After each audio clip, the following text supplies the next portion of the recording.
These are the headlines on Al Jazeera. Syria's military is using armed force to try to stem the tide of refugees crossing the Turkish border.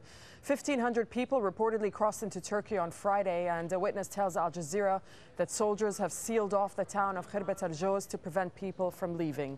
In Brussels, meanwhile, the EU has extended sanctions to include 3 Iranian generals it says are aiding the Syrian crackdown.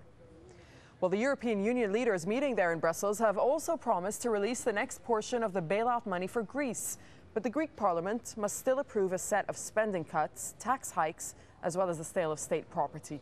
Lawrence Lee is in Brussels. The pressure that's being applied from here now isn't on the Greek government, it's on the Greek opposition.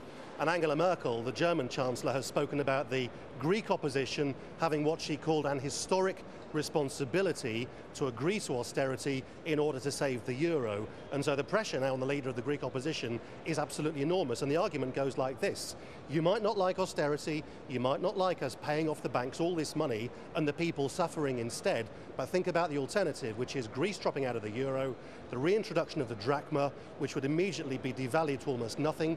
Banks, the business would go bust, the state wouldn't be able to pay public sector workers, Greece would enter depression, the Eurozone would be all over the place, and who knows what else. Pro-Yemeni government and opposition supporters have rallied in the capital after Friday prayers. Both state and opposition TVs showed massive numbers of protesters filling the streets of Sana'a. You can find the latest on all those stories and more at aljazeera.net/English.